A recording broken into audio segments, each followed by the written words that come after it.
ರೇಪಿಸ್ಟ್ಗಳನ್ನು ಒಂದು ಜನರ ಸಮ್ಮುಖದಲ್ಲಿ ಎನ್ಕೌಂಟರ್ ಮಾಡಿ, ಇಲ್ಲಾಂದರೆ ಆ ಜನಕ್ಕೆ ಕೊಡಿ, ಅವ್ರು ಏನು ಮಾಡ್ತಾರಂತ ಅವ್ರಿಗೆ ಗೊತ್ತಿರ್ತೈತಿ, ಅದನ್ನು ಮಾಡ್ತಾರವ್ರು. ಇಲ್ಲಾಂದ್ರೆ ನೇಣಿಗೆ ಹಾಕ್ರಿ. ಈ ಮೂರೊಳಗೆ ಒಂದನ್ನಂತೂ ನೀವು ಮಾಡಲೇಬೇಕು. ಇಲ್ಲಂತಂದ್ರೆ ಈ ರೇಪ್ ಮಾಡುವಂಥ ಸೊಳೆ ಮಕ್ಕಳು ಇನ್ನೂ ಮಟ್ಟ ಭೂಮಿಯೊಳಗೆ ಐಷಾರಾಮಿಯಾಗಿ ಬದುಕ್ತಾ ಇರ್ತಾರೆ.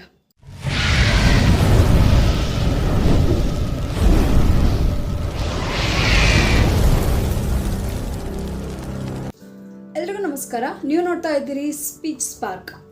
ನನ್ನ ಹೆಸರು ಸುನೀತಾ. ಇವಾಗ ರೀಸೆಂಟಾಗಿ ಪ್ರತಿಯೊಂದು ನನ್ನ ವಿಡಿಯೋನ ನೀವು ಅಪ್ಡೇಟ್ ನೋಡ್ರಿ, ಬರೀ ರೇಪು, ಆಮೇಲೆ ಕೊಲೆ, ದರೋಡೆ ಇದೇ ಆಗ್ತಾ ಇದೆ. ಯಾಕೆ ಬರೀ ಇದನ್ನೇ ಮಾಡ್ತಾ ಇದ್ದೀವಿ, ಬೇರೆ ಏನೂ ಸಿಗ್ತಾ ಇಲ್ಲ ಅಂತಂದರೆ ನೋಡ್ರಿ, ಪ್ರತಿಯೊಂದು ಫೋಟೋ ಆಯಿತು, ಪ್ರತಿಯೊಂದು ಮೀಡಿಯಾ ಆಯಿತು, ಪ್ರತಿಯೊಂದು ಪೇಪರ್ ಆಯಿತು, ಯಾವುದೇ ನೋಡ್ರಿ ನೀವು ಬರೀ ರೇಪು, ಮರ್ಡರು, ಹೆಂಡ್ತಿನ ಗಂಡ ಕೊಲೆ ಮಾಡ್ದ, ಗಂಡನ ಹೆಂಡ್ತಿ ಕೊಲೆ ಮಾಡ್ದ, ಇದೇ ಆಗೈತ್ರಿ. ಚಿಕ್ಕ ಮಕ್ಕಳನ್ನೂ ಬಿಡ್ತಾ ಇಲ್ಲ ರೀ. ಇಷ್ಟು ಕ್ರೂರವಾಗಿ ವ್ಯಕ್ತಿತ್ವವನ್ನು ಮೆರೆಯಕತ್ತಾರೆ. ಮತ್ತೆ ಹೇಳ್ತಾರೆ ಮಾನವೀಯ ಮೂಲ್ಯ ಎಲ್ಲೈತಿ ಅಂತ ಹೇಳಿಬಿಟ್ಟು. ಬರೀ 13 ವರ್ಷ ಹುಡುಗಿ ರೀ ಅವಳು.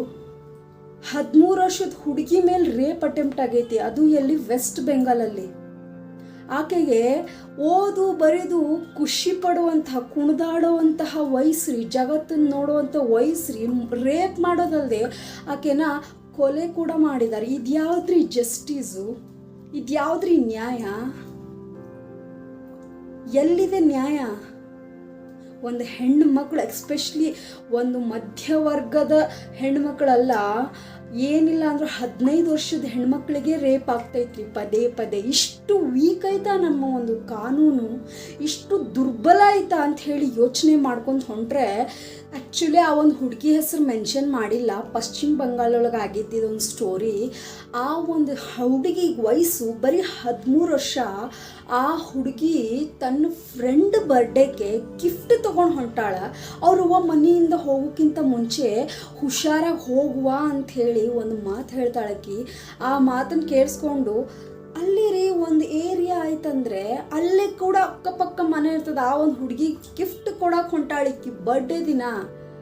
11 ವರ್ಷ 13 ವರ್ಷ ಹುಡುಗಿ ಅವಳು ತನ್ನ ಫ್ರೆಂಡಿಗೆ ಗಿಫ್ಟ್ ಹೋಗೋ ಒಂದು ಸಂದರ್ಭ. ಅದು ಹೋಗೋ ರೋಡ್, ಆ ಒಂದು ಏರಿಯಾ ಯಾವ್ದು ಆಕಿದ ರೇಪ್ ಆಗೈತಲ್ಲ, ಆಕಿದ ಮರ್ಡರ್ ಆಗೈತಲ್ಲ, ಆ ಒಂದು ಹೋಗೋ ಪ್ಲೇಸ್ ಯಾವ ಥರ ಇತ್ತಪ್ಪ ಅಂತಂದ್ರೆ ಒಂಥರ ಹಳ್ಳ ರೀ. ಅದು ಆ ಹಳ್ಳ ಕಡೆ ಆಗೈತಿ.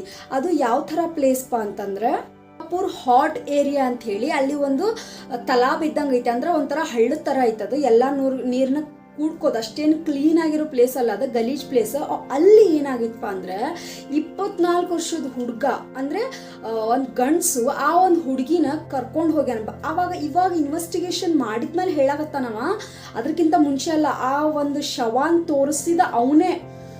ಊರ್ ಜನ ಅವನ ಮೇಲೆ ಅನುಮಾನ ಪಟ್ಟು ಆತನನ್ನ ಎಲ್ಲೈದಿ ತೋರಿಸ್ ಅಂತೇಳಿ ಹೇಳಿದ್ದಕ್ಕೆ ನನಗದೆಲ್ಲ ಗೊತ್ತಿಲ್ಲ, ಇಲ್ಲೇ ಎಲ್ಲೋ ಚಲ್ಲಾರವ್ರು ನೋಡಿದ್ದೆ ನಾನು ಅಂತೇಳಿ ಇನ್ನೊಬ್ಬರ ಮೇಲೆ ಹಾಕ್ತಾಳವನ್ನ. ಆದರೆ ಅವ ಹೋಗಿ ಕರ್ಕೊಂಡು ತೋರಿಸಿದಾಗ ಆ ನೀರಲ್ಲಿ ಆ ಒಂದು ಹುಡುಗಿ ಶವ ಪತ್ತೆ ಆಗ್ತೈತಿ.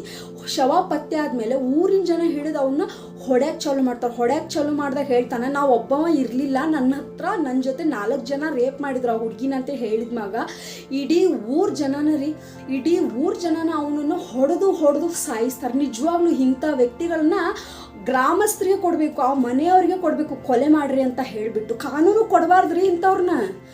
ಖುಷಿಯಿಂದ ತನ್ನ ಫ್ರೆಂಡ್ ಮನೆಗೆ ಬರ್ಡೇ ಗಿಫ್ಟ್ ತಗೊಂಡು ಆಕೆ ಕೊಡಬೇಕು, ಖುಷಿ ಪಡ್ತಾಳು ಅಂತ ಹೇಳಿ ಸಣ್ಣ ಪುಟ್ಟ ಕನಸನ್ನು ಕಟ್ಕೊಂಡು ಹೊಂಟಿದ್ದ ಹುಡುಗಿ ಮಧ್ಯಾಹ್ನ ಮನೆ ಬಿಟ್ಟಾಳು. ಊಟ ಗೀಟ ತಿಂದುಬಿಟ್ಟು ತನ್ನ ಫ್ರೆಂಡ್ ಮನೆಗೆ ಹೋಗ್ಬಿಟ್ಟು ಖುಷಿಯೊಳಗೆ ಹೋಗುವ ಒಂದು ಸಂದರ್ಭದೊಳಗೆ ಆ ಒಬ್ಬ ಲೋಫರ್ ಆ ಹುಡುಗಿನ ಕರೆದ್ಬಿಟ್ಟು ಆಕಿನ ಬಲಾತ್ಕಾರ ಮಾಡೋದಲ್ಲದೆ ಆಕಿಗೆ ರೇಪ್ ಮಾಡಿಬಿಟ್ಟು ಮರ್ಡರ್ ಮಾಡಿದಾನೆ. ಆ ಹುಡುಗಿ ಸತ್ತಿದ್ದು ಮಧ್ಯಾಹ್ನ ಆಗಿ ಒಂದು ದಿನ ಅವ್ರ ಮನೆಯೊಳಗೆ ಹುಡುಕ್ಯಾರ್ರಿ ಆಕಿನ. ಒಂದು ದಿನ ಹುಡುಕಿ ಆದಮೇಲೆ ಮಾರನೇ ದಿನ 11:30 12 ಗಂಟೆಗೆ ಆಕಿ ಶವ ಸಿಕ್ಕೈತಿ. ಶನಿವಾರ ಆಗಿದ್ರಿ ಇದು. ಅವಾಗಾಗಿ ಶವ ಸಿಕ್ಕೈತಿ. ಇವಾಗ ನ್ಯೂಸ್ ಎಲ್ಲ ಕಡೆನೂ ಗೊತ್ತಾಗತೈತಿ. ಎಲ್ಲಿ ನೋಡಿದ್ರು ರೇಪ್ ರೀ. ಚಿಕ್ಕ ಮಕ್ಕಳು ರೀ ಅವರು, ಜಗತ್ತನ್ನು ನೋಡುವಂಥ ಮಕ್ಕಳು ರೀ ಅವರು. ಆ ಹುಡುಗಿ ಇವಾಗ ಜೀವಂತವಾಗಿಲ್ಲ ಬಿಡ್ರಿ, ಆದ್ರೆ ಆಕಿನ ಸಾವಿಗೆ ನ್ಯಾಯ ಸಿಗ್ಬೇಕ್ರಿ.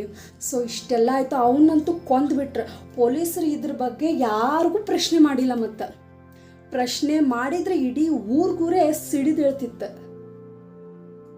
ಮತ್ತು ಇನ್ನೊಂದು, ಇಷ್ಟೆಲ್ಲ ಆಗಿ ಆ ಒಂದು ಹುಡುಗಿ ಶವನ ಇಡೀ ಊರು ಮುಂದೆ ಇಟ್ಟಾರ. ಆ ಊರು ಯಾವುದು ಅಂತಂದರೆ ಜಿಲ್ಲೆ, ಆ ಒಂದು ಜಿಲ್ಲೆಯೊಳಗೆ ಆಗಿದ್ದಿದ್ದ ಘಟನೆ. ಆ ಒಂದು ಹುಡುಗಿ ಶವನ ಆ ಒಂದು ಊರೊಳಗೆ ನಡು ಮಧ್ಯದೊಳಗೆ ಇಟ್ಟಾರ. ಇಡೀ ಊರು ಮಂದಿನ ಅದಾರ. ಅವ ಹೇಳ್ದ ಸಾಯೋಕ್ಕಿಂತ ಮುಂಚೆ ನನ್ನ ಜೊತೆ ಇನ್ನೂ 4 ಜನ ಇದ್ರಂತೇಳಿ. ಸೊ ಆ 4 ಜನ ಯಾರು ಅಂತೇಳಿ ಹುಡುಕೊಡ್ರಿ ಅಂತೇಳಿ ಇಡೀ ಊರು ಮಂದಿನ ಅಲ್ಲಿ ಕುಂತಾರ. ಊರು ಮಂದಿ ಕುಂತಿದ್ದಕ್ಕೆ ಆ ಪೊಲೀಸರು ಏನಂತಂದಾರಂದ್ರೆ ಆ 4 ಜನ ನಾವು ಹಿಡ್ದೇವಿ ಅಂತ ಹೇಳಿ ಅಂದಾರ. ಸೊ ಅದು ಹಿಡ್ದಾರೋ ಬಿಟ್ಟಾರೋ ಗೊತ್ತಿಲ್ಲ, ಆದ್ರೆ ಊರು ಜನ ಏನನ್ನಕತ್ತಾರ, ಆ ಒಂದು 4 ಜನ ಹಿಡ್ದಿರಲ್ಲ ಅವ್ರನ್ನ ತೋರಿಸ್ರಿ ನೀವು, ನಾವು ಒಪ್ಕೋತೇವೆ ಅಂತ ಹೇಳಿ ಎಲ್ಲರೂ ಕೂಡ ಧರಣಿ ಕುಂತಾರ ಆ ಒಂದು ಶವಾನ ಮುಂದಿಟ್ಕೊಂಡು. ಅದಾದ್ಮೇಲೆ CM ಬರ್ತಾರು. CM ಬಂದು ಆ ಒಂದು ತೀರ್ಕೊಂಡ್ಲಲ್ಲ ಹುಡುಗಿ, ಆ ಹುಡುಗಿ ಹತ್ರ, ಆ ಹುಡುಗಿಯ ತಂದೆ ಹತ್ರ ಬರ್ತಾನೆ. ಆ CM ಹೆಸರು ಏನಪ್ಪಾ ಅಂತಂದ್ರೆ ಸುವೆಂದು ಅಂತ ಹೇಳಿ. ಸುವೆಂದು ಅವರು ಅವ್ರ ತಂದೆ ಹತ್ರ ಬಂದ್ಬಿಟ್ಟು ಇದಕ್ಕೆ ಯಾರು ಕಾರಣ ಅದಾರಲ್ಲ 4 ಜನ ಹುಡುಗರನ್ನ ನಾವಂತೂ ಬಿಡಂಗಿಲ್ಲ, ಅವ್ರನ್ನ ಕೊಲೆ ಮಾಡೇ ತೀರ್ತೀವಿ ಅಂತ ಹೇಳ್ಬಿಟ್ಟು ಅವ್ರನ್ನ ನಾವು ಜೈಲಿಗೆ ಹಾಕ್ತೀವಿ, ಅವ್ರನ್ನ ನಾವು ನೇಣಿಗೆ ಹಾಕ್ತೀವಿ, ಅವ್ರನ್ನ ಜೀವ ಉಳಿಸಂಗಿಲ್ಲ ಅಂತ ಹೇಳಿಬಿಟ್ಟು ಆ ತಂದೆಗೆ ಆಶ್ವಾಸನೆ ಕೊಡ್ತಾರವರು. ಸೊ ಇದಿಷ್ಟು ಆ್ಯಕ್ಚುಲಿ ಆಗಿರುವಂತಹದ್ದು. ಸೊ ಇಲ್ಲಿ ನೋಡ್ತಾ ಹೊಂಟ್ರೆ ಕಂಪ್ಲೀಟಾಗಿ ಹೆಣ್ಣು ಮಕ್ಕಳಿಗೆ, ಎಕ್ಸ್ಪೆಷಲಿ 15 ವರ್ಷದ ಒಳಗಿನ ಹೆಣ್ಣು ಮಕ್ಕಳಿಗೆ ಯಾವುದೇ ರೀತಿ ಒಂದು ಪ್ರೊಟೆಕ್ಟ್ ಇಲ್ಲವೇ ಇಲ್ಲ. ಹೇಳ್ತಾ ಇದ್ದಾರೆ ಹೆಣ್ಮಕ್ಕಳನ್ನು ಕಾಪಾಡ್ಕೊಳ್ರಿ, ಹೆಣ್ಮಕ್ಳಿಗೆ ಶಿಕ್ಷಣ ಕೊಡಿಸ್ರಿ, ಹೆಣ್ಮಕ್ಳಿಗೆ ಒಳ್ಳೆ ರೀತಿ ಪಾಠಗಳನ್ನು ಕಲಿಸ್ರಿ ಅಂತೇಳಿ ಹೇಳಕತ್ತಾರೆ. ಇಂಥ ಚಿಕ್ಕ ಹೆಣ್ಮಕ್ಳ ಮೇಲೆ ಬಲಾತ್ಕಾರ ಆಗಕತ್ತೈತಲ್ಲ, ಇದಕ್ಕೆ ಯಾರು ನ್ಯಾಯ ಕೊಡಿಸ್ತಾರೋ? ರಾಷ್ಟ್ರಪತಿ ದ್ರೌಪದಿ ಮುರ್ಮು ಯಾರು ರೇಪ ಮಾಡ್ಯಾರಲ್ಲ ಅವ್ರನ್ನ ಒಂದು ಎನ್ಕೌಂಟರ್ ಮಾಡಬೇಕು, ಇಲ್ಲಾಂದರೆ ಅವ್ರಿಗೆ ನೇಣಿಗೆ ಶರಣ ಮಾಡ್ಬೇಕಂತೇಳಿ ಹೇಳಿದಾಳೆ. ಈ ಒಂದು ಸೆಕ್ಷನ್ ಜಾರಿಗೆ ಆಗಬೇಕು ರೀ, ಇದು ಆಗಲೇಬೇಕು. ಆಗಲಿಲ್ಲ ಅಂತಂದರೆ ಈ ಥರ ರೇಪು, ಕೊಲೆ, ಮರ್ಡರ್ಸ್ ಆಗೋದು ನಿಲ್ಲಂಗಿಲ್ಲ ಯಾವತ್ತೂ. ಇದು ವೆಸ್ಟ್ ಬೆಂಗಾಲ್ ಒಳಗೆ ಆಗಿರೋ ಒಂದು ಗತಿ ನಾಳೆ ಈ ಕಡೆನೂ ಆಗ್ಬೋದು, ನಮ್ಮ ಸುತ್ತಮುತ್ತನೂ ಆಗಬಹುದು. ಇದು ನೋಡ್ರಿ ಸೊಸೈಟಿ, ಸಮಾಜ ಅಂತಂದರೆ ಚಿಕ್ಕ ಮಕ್ಕಳನ್ನು ಬಿಡ್ತಾ ಇಲ್ಲ ರೀ. ಆಟ ಆಡಿ ಬೆಳೆಯುವಂಥ ವಯಸ್ಸ್ರಿ, ಜಗತ್ತು ನೋಡು ವಯಸ್ಸ್ರಿ ಅವು ಹುಡುಗರದು.